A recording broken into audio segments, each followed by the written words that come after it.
ಏನೋ ರೈತರೇ ಇಲ್ಲ ಅನ್ನೋ ಮಟ್ಟಕ್ಕೆ, ರೈತರು ಇಲ್ಲ ಸತ್ತೋಗಿದ್ದಾರೆ ಅನ್ನೋ ಮಟ್ಟಕ್ಕೆ ಅವರು ಇವಾಗ ಭೂ ಸ್ವಾಧೀನಕ್ಕೆ ಇಳಿದಿದ್ದಾರೆ. ಮತ್ತು ಈಗ ಸರ್ಜಾಪುರ ಮತ್ತು ಅಂದೇನಹಳ್ಳಿ ಇವೆಲ್ಲ ಆಯಿತು. ಅದಲ್ದಿರ ಈಗ ನಮ್ಮ ಮಾಯ್ಸನ ಭಾಗ ಏನಿದೆ, ನಮ್ಮ ಕಸ್ಬಾ ಹೋಬಳಿ ಏನಿದೆ, ಬಿದ್ರಗೇರಿ ಇರ್ಬೋದು, ಆಲ್ದೇನಹಳ್ಳಿ ಇರ್ಬೋದು, ಈಗ ಏನೋ ರೈಲ್ವೆ ಇದು ಅಂತೇಳಿ 1000 ಅಡಿ ರೋಡು ಅಂತ ಮಾಡ್ತಾಯಿದ್ದಾರೆ. ಈಗ ನಮ್ಮದು ಮನೆಗಳು ಉಳಿತಾವೆ ಇಲ್ಲ ಅನ್ನೋದೇ ನಮಗೆ ಕನ್ಫ್ಯೂಸ್ ಆಗಿಬಿಟ್ಟಿದೆ. ಯಾಕಂದರೆ ಇರೋದು ಜಾಗ ಅಷ್ಟಷ್ಟು, ಆ ಮನೆಯೇ ಹೋಯ್ತು ಅಂದರೆ ಬೇರೆ ಊರಿಗೆ ಹೋಗಿ ನಾವು ಜಾಗ ಕೇಳೋಕ್ಕಾಗಲ್ಲ. ನಾವು ಹುಟ್ಟಿದ ಊರಲ್ಲಿ ಬೆಳೆದು ಬಿಟ್ಟು ಬೇರೆ ಊರಲ್ಲಿ ಬೆಳೆಯೋಕ್ಕಾಗ್ತದೆ, ಆಗೋದಿಲ್ಲ.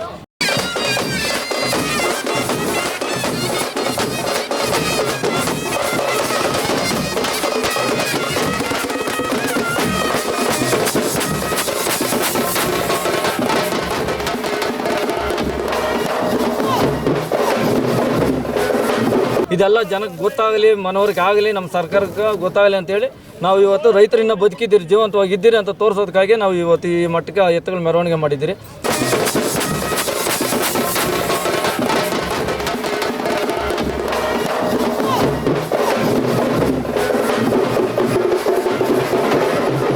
ರಾಗಿ ಕಣಜ ಅಂತೇನು ಹೇಳಿ ಆನೇಕಲ್ನ ಏನು ಕರೀತಾರೋ, ಆನೇಕಲ್ ತಾಲೂಕಿನ ಈಗ ಎತ್ತುಗಳ ಕಣಜ ಕೂಡ ಸಹ ಕರಿಬೋದು.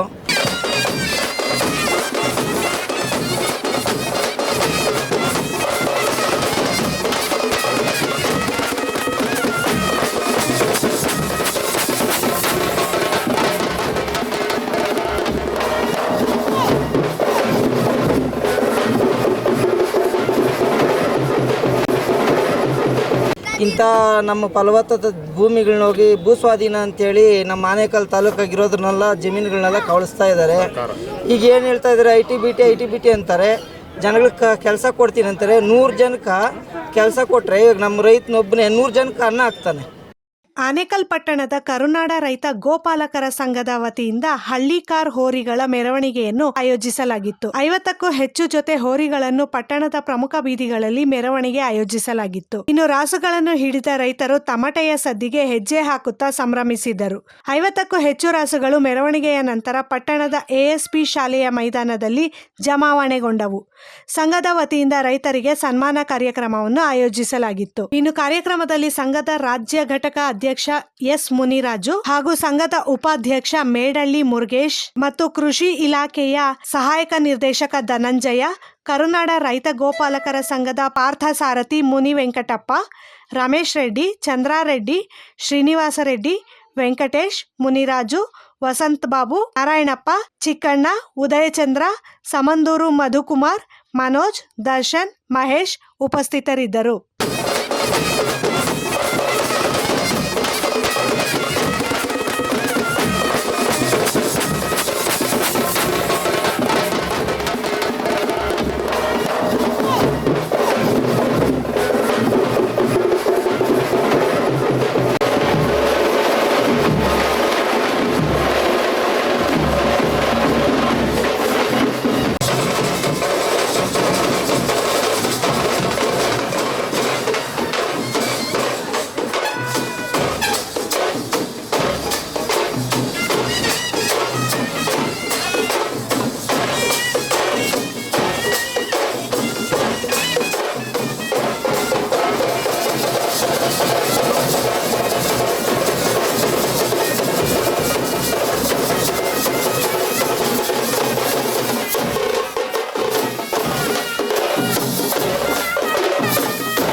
ಇನ್ನೂ ಬ್ಯಾಕ್ ಹೋಗಿ ಹಿಂಗಿರ್ತಾ ಎಲ್ಲ ಬರ್ತೀವಿ ಎಲ್ಲ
ಈಗಿನ ಉದ್ದೇಶ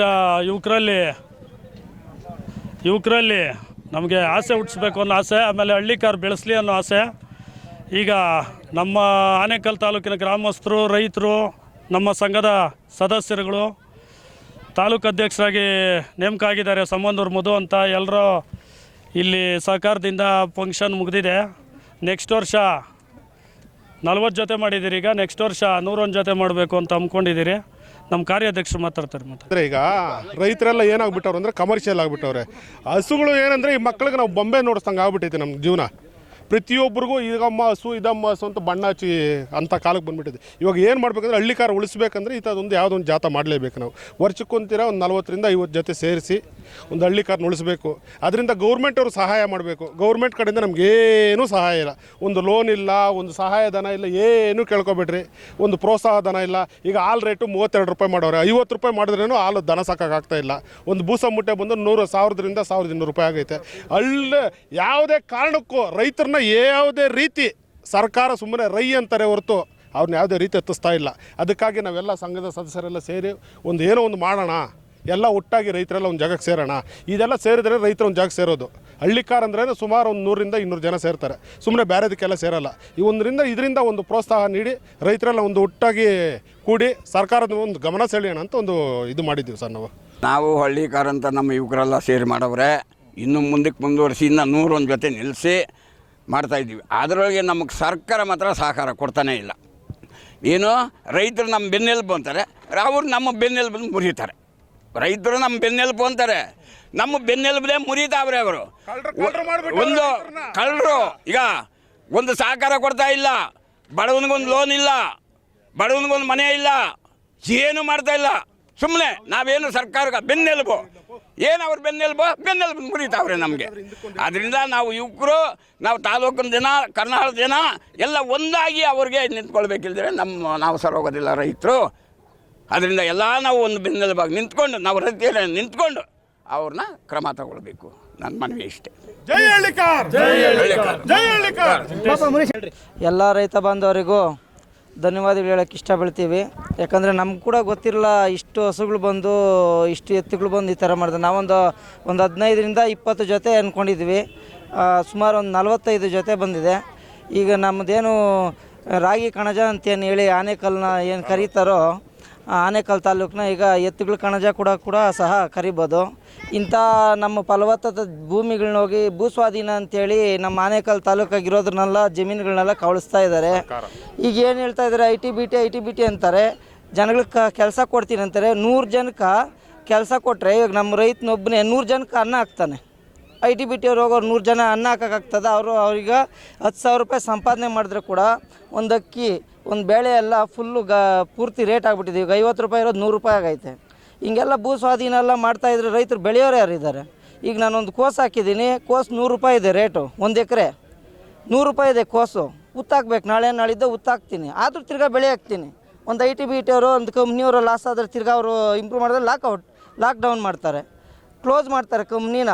ಯಾವತ್ತಿಗೂ ವರ್ಷದಿಂದ ವರ್ಷಕ್ಕೆ ರೈತನು ಲಾಭ ನಷ್ಟ ಏನೂ ನೋಡ್ದಿರ, ಸ್ವಾರ್ಥ ಇಲ್ದಿರ, ಇನ್ನೊಂದು ಕೆಲಸ ಅವ್ನು ಮಾಡೋ ರೈತರ ಕೆಲಸ ಬಿಟ್ಟು ಇನ್ನೊಂದು ಕೆಲ್ಸಕ್ಕೆ ಹೋಗ್ದಿರ ನಿಸ್ವಾರ್ಥದಿಂದ ದುಡಿಯೋನಂದ್ರೆ ರೈತನೇ. ಅಂಥ ಜಮೀನನ್ನ ಈಗ ನಿಮಗೂ ಗೊತ್ತಿರೋ ವಿಚಾರನೇ. ಏನು ನಮ್ಮ ಕಡೆ ಇರೋದೆಲ್ಲ ಫಲವತ್ತಾದ ಭೂಮಿ, ಯಾವುದೂ ಫಲವತ್ತತೆ ಇಲ್ದಿದ್ದ ಭೂಮಿ ನಮ್ಮ ಆನೇಕಲ್ ತಾಲೂಕಲ್ಲಿ ಇಲ್ಲ. ಎಲ್ಲಿ ಒಂದು ರಾಗಿ ಹಿಂಗೆ ಚೆಲ್ಬಿಟ್ಟು ಬಂದರೂ ಬೆಳಗ್ಗೆಕ ಉಟ್ಕೊಂಡಂಥ ಜಮೀನು, ಫಲವತ್ತದ ಜಮೀನು. ಇಂಥದ್ರ ನೀವು ಭೂ ಸ್ವಾಧೀನ ಅಂತೇಳಿ ಈಗ ನಮ್ಮ ತಾತವ್ರು ನಮ್ಮ ತಂದೆ ಕೊಟ್ಟರು, ನಮ್ಮ ತಂದೆಯವ್ರು ನಮ್ಗೆ ಕೊಟ್ಟರು ಜಮೀನನ್ನ. ನಮ್ಗಿಷ್ಟ ಇದ್ದರೆ ನಾವು ಬೆಳಿತೀವಿ, ಇಲ್ಲ ಮಾರ್ಕೊಳೋದು ಅದು ನಮ್ಮಿಷ್ಟ. ಇವರು ಏನೋ ಇವ್ರ ಕಮಿಷನ್ಗಳಿಗೋಸ್ಕರ, ಇಲ್ಲ ಇವ್ರಿಗೆ ಯಾವುದೋ ದುಡ್ಡು ಬರ್ತದೆ, ಒಂದು ಎಕರೆ ಇಷ್ಟು ಕೊಟ್ಟರೆ ಇಷ್ಟು ನಾವು ಮಾತಾಡ್ಕೊ ಅಂತೇಳಿ ಸುಮಾರು ಈಗ ನೋಡಿರಿ, ಮೊನ್ನೆ ಸರ್ಜಾಪುರ ತಾವ 3,000 ರಿಂದ 4,000 ಜನ ರೈತರು ಸೇರಿದ್ವಿ. ಸುಮಾರು ಏನಿಲ್ಲ ಅಂದರೆ 2,500 ರಿಂದ 3,000 ಎಕರೆ ಭೂಮಿ ಎತ್ತಾ ಇದ್ದಾರೆ. ಈಗ ನಮ್ಮ ರೈತನ ಕೇಳಿದ್ರೆ ಅವನು ಮಾರೋದಿಲ್ಲ, ಇಲ್ಲಪ್ಪ ನಾನು ದುಡ್ಡು ತಿಂತೀನಿ ಅಂತಾರೆ. ಹಂಗಾಗಿ ಏನು ಮಾಡ್ತಾರೆ, ದಳ್ಳಾಳಿಗಳೆಲ್ಲ ಏನು ಸರ್ಕಾರ ಅನ್ನೋದನ್ನ ಹೋಗಿ ಹಿಡ್ದಿದ್ದಾರೆ. ಅವರೆಲ್ಲ ಇಷ್ಟಿಷ್ಟು ಅಂತೇಳಿ ಮಾತಾಡಿ ಎಲ್ಲ ಟೋಟಲ್ ಸರ್ಜಾಪುರ ಮತ್ತು ನಮ್ಮ ಆನೇಕಲ್ ತಾಲೂಕಲ್ಲಿ ಏನೇನಿದೆ ಜಮೀನುಗಳು, ಸುಮಾರು ಜಮೀನುಗಳು ಇಷ್ಟರಲ್ಲೇ ಎತ್ತಾರೆ. ಈಗ ಆಲ್ಮೋಸ್ಟ್ ಸರ್ಜಾಪುರ ಎತ್ತಿದ್ದಾರೆ. ನಾವು ಪ್ರತಿಭಟನೆ ಮಾಡ್ತಾನೇ ಇದ್ದೀವಿ. ಎಲ್ಲ ಸರ್ಕಾರಿ ಏನು ಕೆಲಸದಲ್ಲಿ ಇರೋರೆಲ್ಲ ನಾವು ನೋಡ್ತೀವಿ ಅಂತ ಸುಮ್ಮನೆ ಮಾತಲ್ಲಿ ಹೇಳ್ತಾ ಇದ್ದಾರೆ. ನಮ್ಗೆ ಯಾವುದೇ ಸಪೋರ್ಟ್ ಇಲ್ಲ. ದಯವಿಟ್ಟು ನಮ್ಮ ಆನೇಕಲ್ ತಾಲೂಕನ್ನ ನಾವು ಉಳಿಸ್ಕೊಬೇಕಾಗೈತೆ. ನಮ್ಮದೇ ಬಂಜರು ಭೂಮಿ ಅಲ್ಲ, ನಮ್ಮದು ಫಲವತ್ತಾದ ಭೂಮಿ. ಈಗ ನಮ್ಮ ಮಾರ್ಕೆಟ್, ಸಿಟಿ ಮಾರ್ಕೆಟ್ಗೆ ಸುಮಾರು ಹೂವು ಆಗಿರ್ಬೋದು, ತರಕಾರಿ ಆಗಿರ್ಬೋದು, ಎಷ್ಟೋ ನಮ್ಮ ಆನೇಕಲ್ ತಾಲೂಕಿನಿಂದ ಸಿಟಿಗೆ ಹೋಗೋದು. ನಮ್ಮ ಸಿಟಿಯಿಂದ, ನಮ್ಮ ಆನೇಕಲ್ ತಾಲೂಕಿಂದ ಹೋಗೋದು ರೈತರು ಎಷ್ಟೋ ಜನ ತಿಂತಾಯಿದ್ದಾರೆ ಸಿಟಿಯಲ್ಲಿ. ಇವಾಗ ನಮ್ಮ ಜಮೀನುಗಳೆಲ್ಲ ಎತ್ಬಿಟ್ರೆ ಏನು ತಿಂತಾರೆ? ಸಿಟಿಯಲ್ಲಿ ಇರೋರು ಏನು ತಿಂತಾರೆ? 10 ರೂಪಾಯಿ ಇರೋ ಒಂದು ದಂಟು ಸೊಪ್ಪು ಬಂದು 50 ರೂಪಾಯಿ ಆಗ್ತದೆ. ನೀವು 20 ರೂಪಾಯಿ 20,000 ಸಂಬಳ ಕೊಟ್ಟರೆ ಪ್ರಯೋಜನ ಏನು? ಫಸ್ಟು ನಮ್ಮ ರೈತರನ್ನ ಏನು ಫಲವತ್ತಾದ ಭೂಮಿನ ಫಸ್ಟು ಉಳಿಸ್ರಿ ದಯವಿಟ್ಟು. ಇಷ್ಟು ಮಾತ್ರ ಕೇಳ್ಕೊತೀನಿ. ಎಲ್ಲರೂ ರೈತರೆಲ್ಲ ನಮ್ಮ ವಿಡಿಯೋದವ್ರು ಬಂದು ನಮ್ಗೆ ಭಾಳ ಸಹಾಯ ಮಾಡಿದ್ದಾರೆ. ನಮ್ಮ ರಾಜಕಾರಣಿಗಳಿಲ್ಲ, ನಮ್ಮ ವಿಡಿಯೋದವ್ರು ಬಂದು ಪಾಪ ತುಂಬ ಸಹಾಯ ಮಾಡಿದ್ದಾರೆ, ಧನ್ಯವಾದಗಳಂತ ಹೇಳ್ತೀವಿ. ನಮಸ್ಕಾರ. ಜೈ ಜವಾನ್ ಜೈ ಕಿಸಾನ್. ಗೋಪಾಲಕರ ರೈತ ಸಂಘದ ನಾವು ವತಿಯಿಂದ ಇವತ್ತು ದನಗಳ ಮೆರವಣಿಗೆ ಏನು ಹಮ್ಮಿಕೊಂಡಿದ್ದೀರಿ ಅಂದರೆ, ನಮ್ಮ ತಾಲೂಕಲ್ಲಿ ಒಂದು ಅಧಿಕಾರಿಗಳೇ ಇರ್ಬೋದು, ಇಲ್ಲ ಬೇರೆ ಇರ್ಬೋದು, ರೈತರು ಯಾರು ಬದುಕಿಲ್ಲ, ಎಲ್ಲ ಸತ್ತೋಗಿದ್ದಾರೆ ಅಂತ ತಿಳ್ಕೊಂಡು ಇವತ್ತು ಏನೋ ರೈತರೇ ಇಲ್ಲ ಅನ್ನೋ ಮಟ್ಟಕ್ಕೆ, ರೈತರಿಲ್ಲ ಸತ್ತೋಗಿದ್ದಾರೆ ಅನ್ನೋ ಮಟ್ಟಕ್ಕೆ ಅವರು ಇವಾಗ ಭೂಸ್ವಾಧೀನಕ್ಕೆ ಇಳಿದಿದ್ದಾರೆ. ಮತ್ತು ಈಗ ಸರ್ಜಾಪುರ ಮತ್ತು ಅಂದೇನಹಳ್ಳಿ ಇವೆಲ್ಲ ಆಯಿತು. ಅದಲ್ದಿರ ಈಗ ನಮ್ಮ ಮಾಯ್ಸನ ಭಾಗ ಏನಿದೆ, ನಮ್ಮ ಕಸ್ಬಾ ಹೋಬಳಿ ಏನಿದೆ, ಬಿದ್ರಗೇರಿ ಇರ್ಬೋದು, ಆಲ್ದೇನಹಳ್ಳಿ ಇರ್ಬೋದು, ಈಗ ಏನೋ ರೈಲ್ವೇದು ಅಂತೇಳಿ 1000 ಅಡಿ ರೋಡು ಅಂತ ಮಾಡ್ತಾಯಿದ್ದಾರೆ.